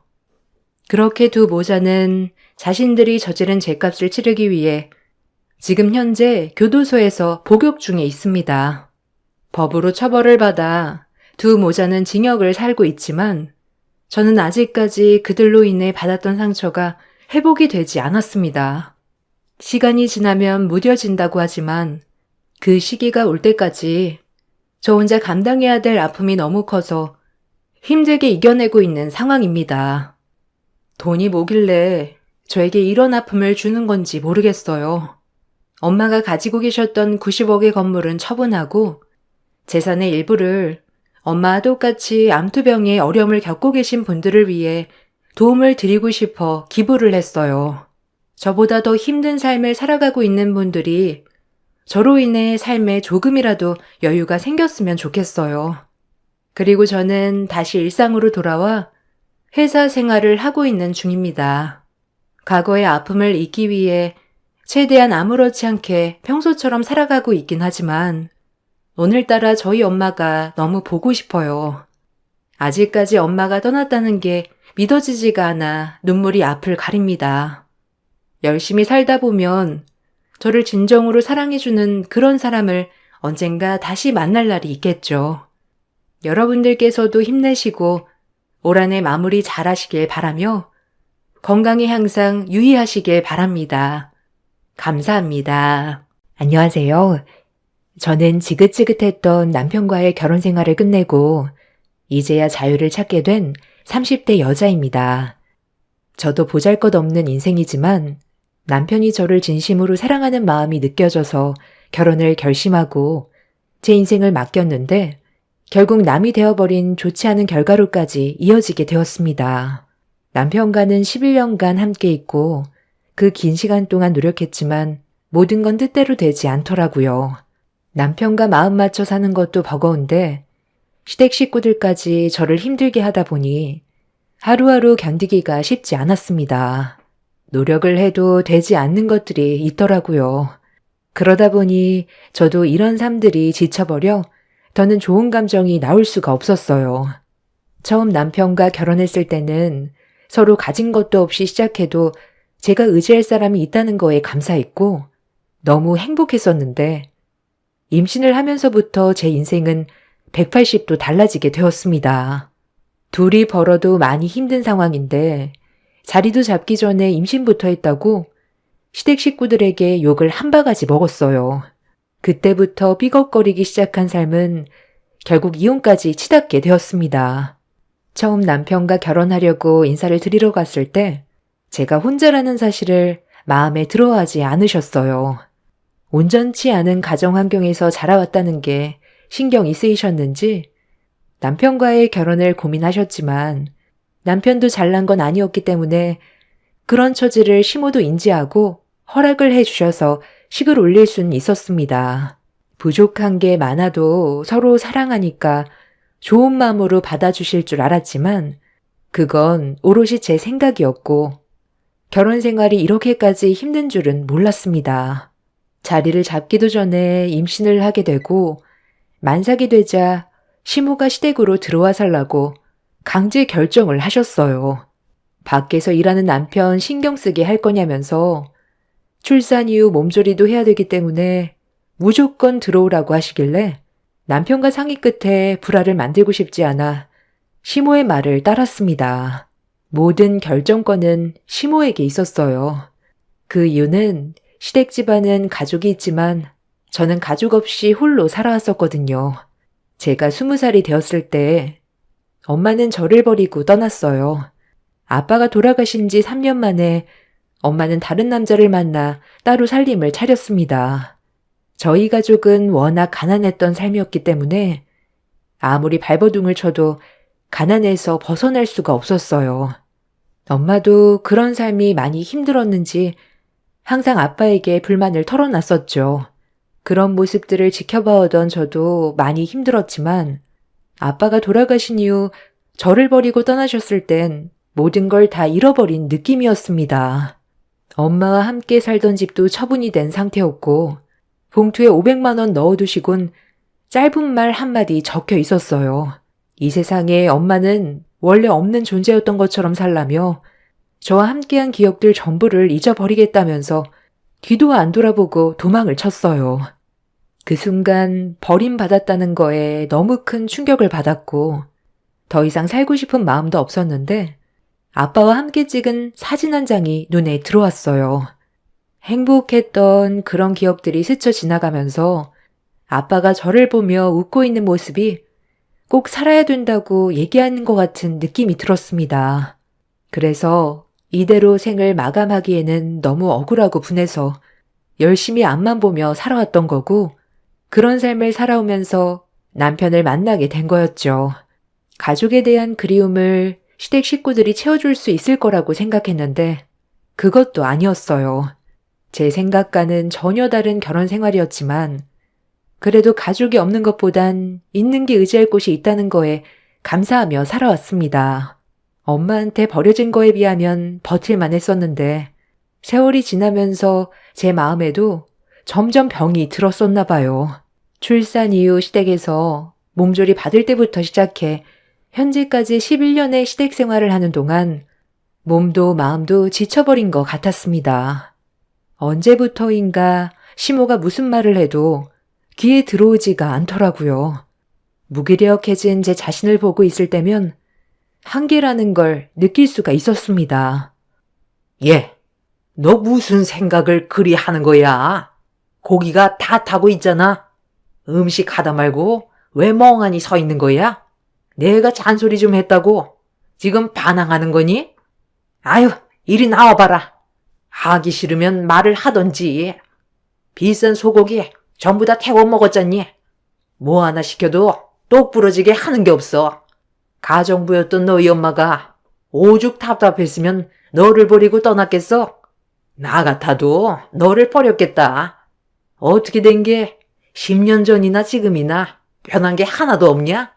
매일 눈 뜨고 눈 감을 때까지 잔소리 듣는 거 지겹지도 않아? 갑자기 왜 가정부 얘기가 나오는 건데요? 그 사람이 가정부였던 게 무슨 상관인 거죠? 이런 식으로 트집 잡으려고 그 사람에 대해 물어본 거였어요? 네가 하는 짓을 봐봐라. 비싼 소고기는 다 태워 먹고 좋게 해주고 싶어도 달라지는 게 없으니 좋은 말이 나가겠니? 너 왜 등원 보내고 해야 될 일을 안 한 거야? 애 등원 보내고 바로 집안 청소하고 아침상 준비하라고 했는데 커피를 마시고 있어? 요즘 아주 막 나가려고 작정을 한 거지? 내가 지금 화가 치밀었는데도 최대한 참고 있는 중인 거 알면서 왜 나를 계속 건드려? 한번 해보자는 거야? 너희 집에서 쫓겨나고 싶니? 내쫓기면 갈 데도 없는 게 어디서 지금 누나를 부라리면서 혜미를 노려봐? 너는 내 집에서 평생 군말하지 않고 가정부 역할이나 하면서 살면 되는 거야. 그 피가 어디 가니? 지금 말 다 했어요?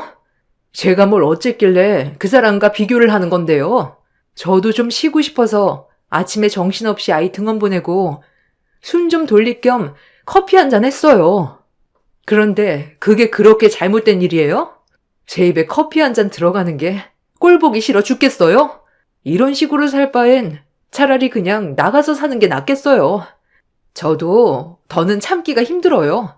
어머님한테 받는 스트레스가 너무 커서 우울증까지 왔다고요. 저를 계속 막대한다면 그 사람과도 그만 끝낼 거니까 그런 줄 아세요. 이 집안에 제 편도 없고 저를 위해주는 사람 단 한 명도 없는데 지금까지 참아왔던 이유가 뭔 줄 아세요? 저는 한번 버림받은 존재니까요. 이 집안에서도 버림받고 싶지가 않아서 지금까지 버티며 살았던 거예요. 노력하면 어머님도 저에게 마음을 열어주실 거라는 작은 희망 하나 가지고 힘들게 살아왔는데 역시 사람은 안 변하네요. 앞이 보이지 않는 감옥 같은 이곳에 더는 있을 필요도 없겠어요. 애 하원하면 데리고 나갈게요. 애를 데려가겠다고? 네가 원하는 대로 내가 순순히 따라줄 것 같니? 억지를 부려도 적당히 해야지. 그냥 죄송합니다. 한마디 하면 끝날 문제인데 상황을 악화시켜서 어쩌겠다는 거야? 왜 대답이 없어? 너 정말 나랑 한번 해보겠다는 거지? 오냐? 오늘 갈 때까지 한번 가보자. 나갈 거면 애는 두고 너만 짐 싸서 나가. 에휴, 저러니 욕을 안 하려야 안 할 수가 없는 거야. 지금까지 우리 집에서 무상으로 먹고 살았으면 감사하게 생각하고 쥐 죽은 듯이 살아야 되는 거 아니야? 배가 불렀지. 며느리가 아주 배가 불렀어. 당신은 저런 말을 하는데도 그냥 듣고만 있을 거야?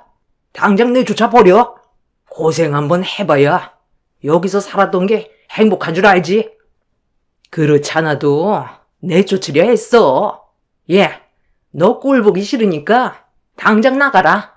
여기서 아무것도 들고 갈 생각 말고 맨몸으로 나가거라. 들어올 때도 맨몸으로 들어왔으면 나갈 때도 맨몸으로 나가야지. 그리고 너는 어미라는 게 너만 고생하면 되지. 자식까지 버림받게 만들 거니? 내 손주는 절대 못 주니까 너만 나가라. 시모는 제가 고생 좀 해봐야 정신을 차릴 것 같다면서 내쫓으려 하길래 제 아이는 데리고 가겠다고 하자 갑자기 현관문 앞에 있는 빗자루를 들더니 저에게 마구잡이로 휘둘렀어요. 이성을 잃은 시모의 행동에 맨몸으로 도망을 나오게 되었고 하원하는 제 아이를 시부가 먼저 데리고 가버려 한참 동안 시댁 앞에서 아이를 보내달라고 얘기했지만 굳게 닫힌 문은 열리지 않았습니다. 아이 걱정에 저녁 시간이 될 때까지 집 앞에 서 있다가 퇴근한 남편과 마주치게 되었습니다. 잘하는 짓이다. 네가 이러니까 욕을 먹는 거야. 왜 쓸데없는 일을 키워서 상황을 안 좋게 만들어? 우리 어머니가 당신 얼굴 평생 보고 싶지 않다고 하셨어. 나도 이런 삶이 이젠 지친다. 언제까지 뒤에서 이런 관계를 지켜봐야 되는 거야? 그동안 할 만큼 했다고 생각해. 어차피 오래 지속되지 못할 거라는 거 알고 있었잖아. 애는 우리가 키울게.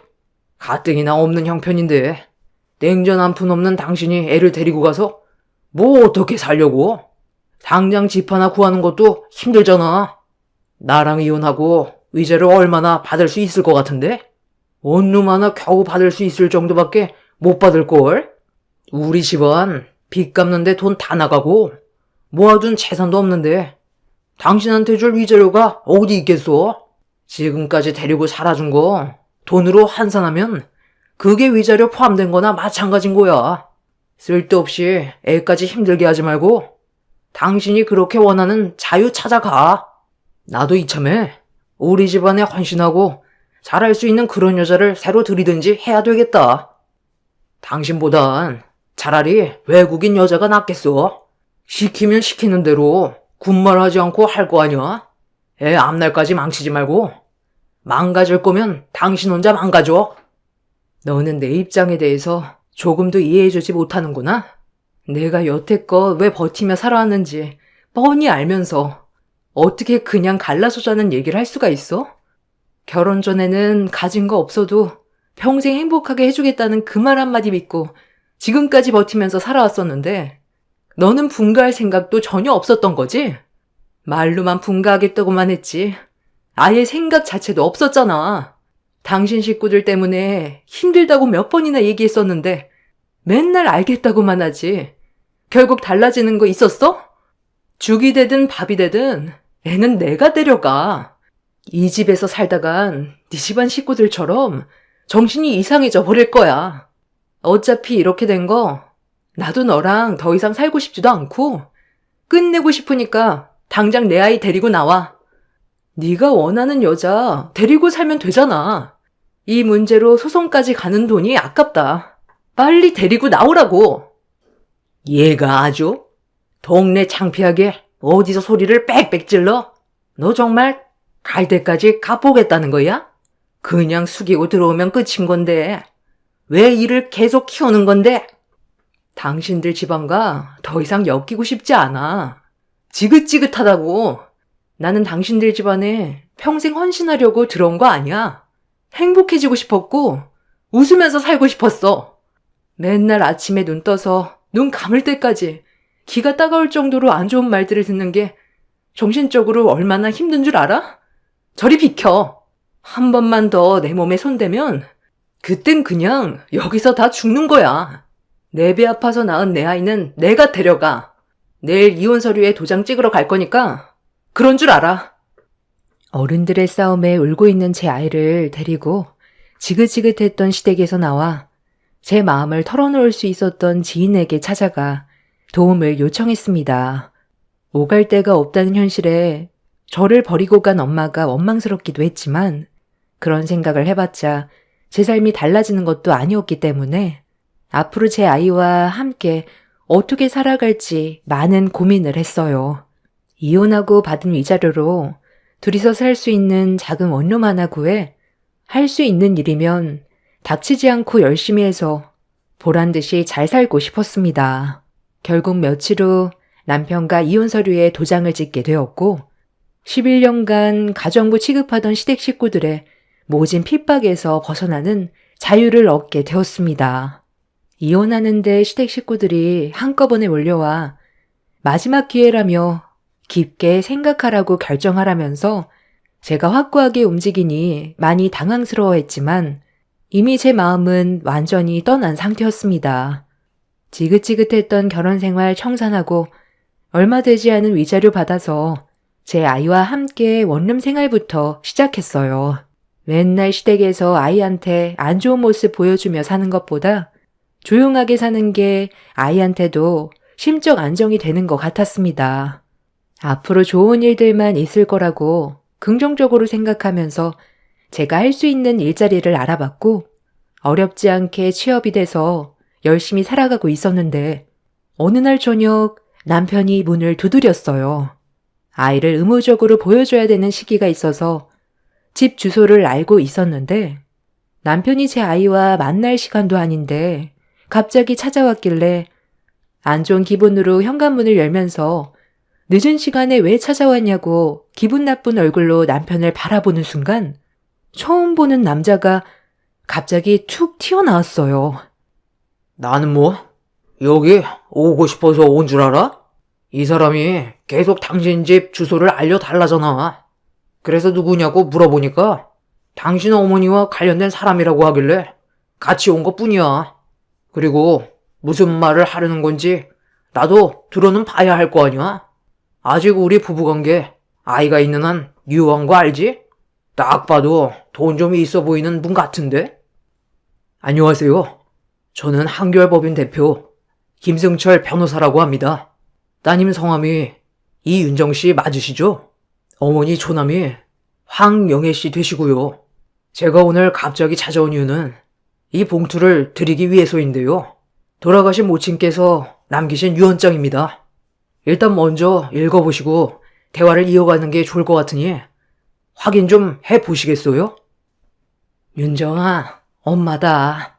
네가 유언장을 건네받았을 땐 이미 엄마는 이 세상 사람이 아니겠지만 항상 네가 어떻게 살아왔는지를 지켜보고 있었어.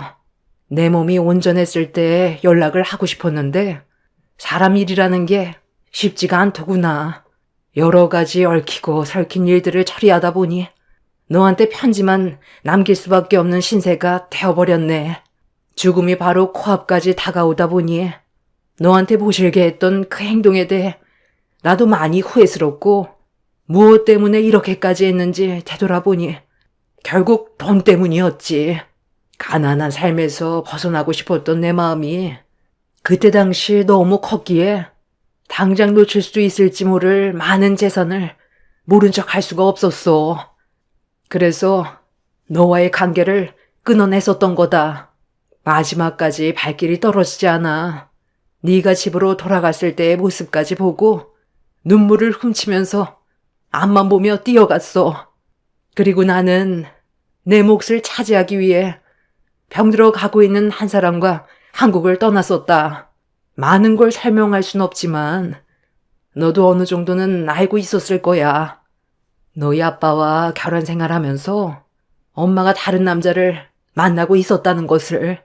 너희 아빠가 암으로 떠난 뒤 3년간 그 사람과 만나오면서 재혼하려고 생각 중이었는데 너한테 차마 얘기할 수가 없었던 게 엄마에 대한 증오심이 커질까봐 그랬어. 그 사람은 지금까지 홀로 외롭게 살아왔었기 때문에 엄마가 필요했었지만 가정을 꾸리는 건 원하지 않았어. 자유로운 생활을 선택했던 거야. 그래서 3년간 설득을 했지만 끝내 해외로 떠나겠다는 말을 하더구나. 그 사람이 갑자기 떠나겠다는 결정을 내렸을 땐 엄마도 많이 당황스러웠었지. 그 사람 또한 너희 아빠와 마찬가지로 암이었는데 검사 결과 길어야 몇 년이라는 시간밖에 주어지지 못한다는 말에 해외여행을 선택했었어. 엄마는 그 사람을 보내면 모든 걸 잃게 되는 거나 마찬가지였지. 그래서 급하게 모든 걸 정리할 수밖에 없었다. 너한테 이런 문제를 얘기했다면 분명 그 사람에게 떠나지 못했을 거야. 엄마가 자식을 버리고 떠난다는 게 얼마나 가슴 아픈 일이겠니? 그렇다고 눈앞에 보이는 그 사람의 재산을 버릴 수가 없었던 거야.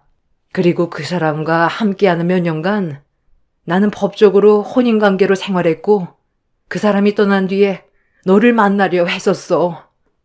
엄마가 재혼한 그분이 암으로 결국 떠나고 엄마는 저에게 다시 나타나려고 했지만 사람 일이라는 게 모든 것들이 계획대로 되지 않는지 엄마한테도 건강상 문제가 생겼다는 걸 느끼게 되었고 검사 결과 정말 웃기게도 아빠의 뒤를 따라갈 수밖에 없는 병을 앓게 되었습니다.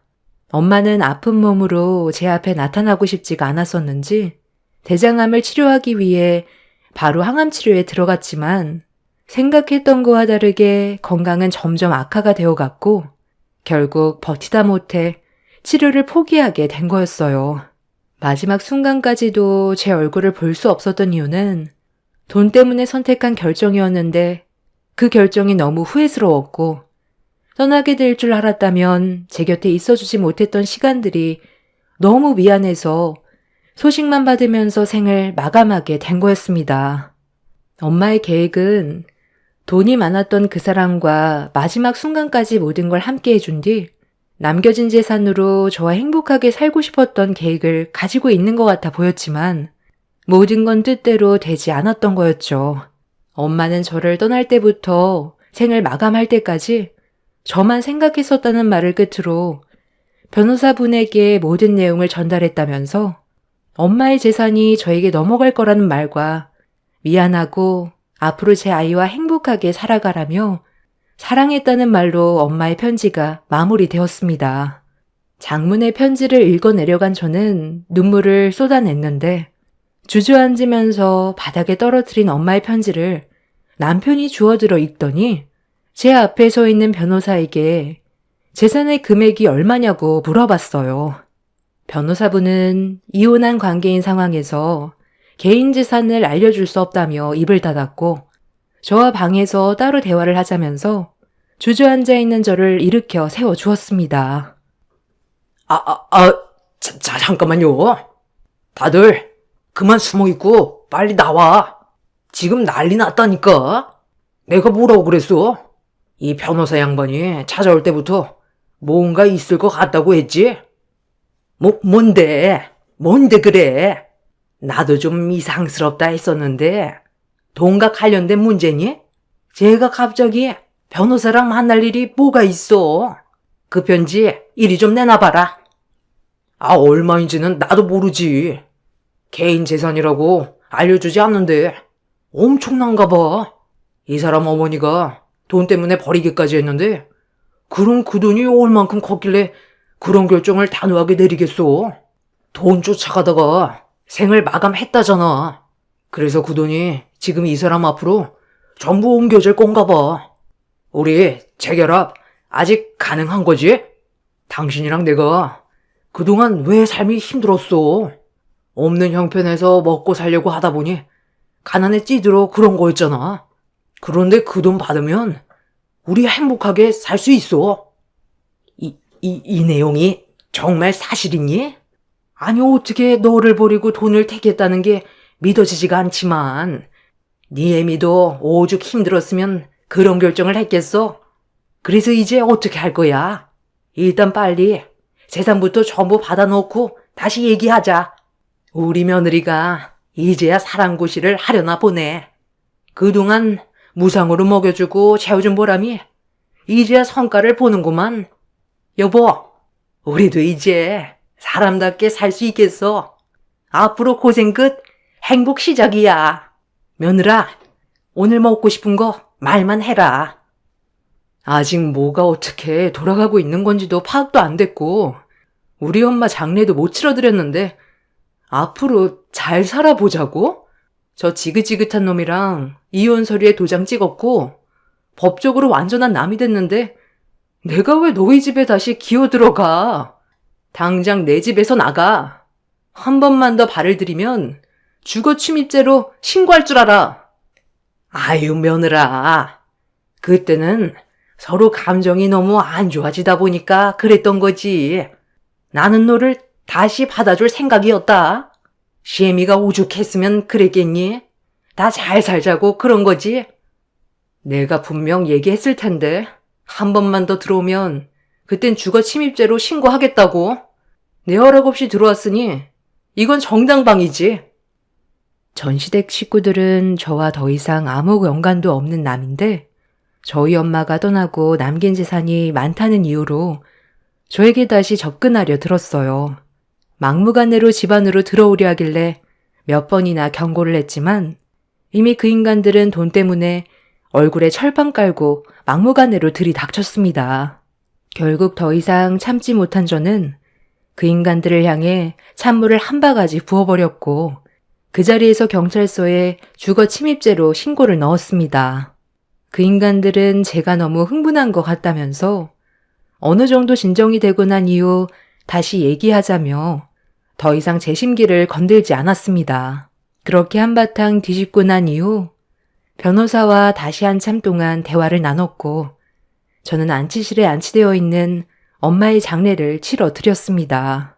매몰차게 뒤도 안 돌아보고 떠날 땐 언제고 차가운 몸으로 돌아온 엄마의 모습을 보니 너무 가슴이 아파졌습니다. 그동안 보고 싶어도 죄책감 때문에 저를 볼 수 없었던 엄마가 얼마나 힘들었으면 핏기가 하나도 없이 얼굴에는 그늘진 모습이었어요. 자식의 도리로서 엄마의 장례를 정성껏 치러드렸고 변호사의 도움을 받아 엄마의 재산을 제가 힘들이지 않고 받을 수가 있었습니다. 가난에 찌들어 돈이 없던 시절 가정부 생활을 하면서 입에 풀칠하던 때와 다르게 세상을 떠난 엄마의 신분은 돈이 많았던 사모님으로 바뀌어 있었지만 이렇게 떠나고 나니 인생이 참 허무하게만 느껴지더라고요. 도대체 무엇을 이루기 위해 돈만 보고 악착같이 살아왔나 싶어요. 아무리 부족하고 힘들어도 저와 함께 했었으면 저도 이런 삶을 살진 않았을 텐데 과거를 되돌아보면 그때 당시 엄마의 선택이 많이 아쉽습니다. 좋은 추억 하나 만들지 못하고 달랑 편지 한 통에 모든 걸 정리해버린 엄마의 행동이 마음 아프지만 저를 위해 선택했던 결정이었다고 좋게 생각하고 살아가려 합니다. 엄마가 저에게 남겨두신 재산은 총 50억 정도 됩니다. 갑자기 너무 큰 돈이 들어와서 어떻게 해야 할지 모르겠고 이 돈을 제가 온전히 받는 것도 죄스럽게만 느껴집니다. 저희 엄마는 떠났는데 저와 제 아이만 행복하게 잘 살 자격이 되는 걸까요? 전시댁 식구들은 저에게 재산이 얼마나 남겨졌는지 알지 못하기 때문에 속이 타들어가는지 어떻게 해서든지 전 남편과 다시 재결합시키려고 온갖 노력을 다 기울이고 있지만 조금의 감정도 생기지가 않습니다. 평소에 행실이 좋았다면 제 마음은 바뀔 수 있었겠죠. 그 사람들이 배 아파 뒹굴고 있는 모습을 보니 한편으론 속이 후련하기도 합니다. 제 아이와 앞으로 적당한 집 하나 구해서 아무런 방해 없이 조용히 살아가고 싶어요. 그리고 남은 재산의 일부는 저처럼 가난한 삶이 힘든 분들을 위해 어느 정도 도와드리려고 계획 중입니다. 과거에 안 좋았던 기억들 전부 떨쳐버리고 앞으로의 미래만 생각하려고요. 다가오는 주말에 눈이 내릴 거라던데 여러분들께서도 건강에 유의하시고 올해의 마지막 12월 마무리 잘 하시길 바랍니다. 제 기가 막힌 사연 들어주셔서 감사합니다.